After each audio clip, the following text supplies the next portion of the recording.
in the showbiz industry? I started sa Das Entertainment November 1986. 86. So that makes like 37 na ata. 36, Yeah. 37 years.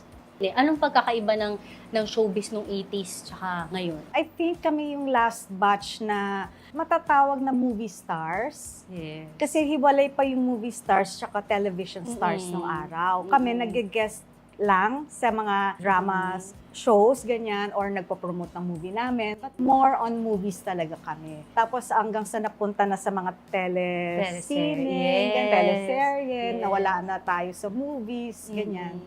Tapos yung naabutan ko pa yung sasabitan ka ng Sampaguita, yung mga gano'n.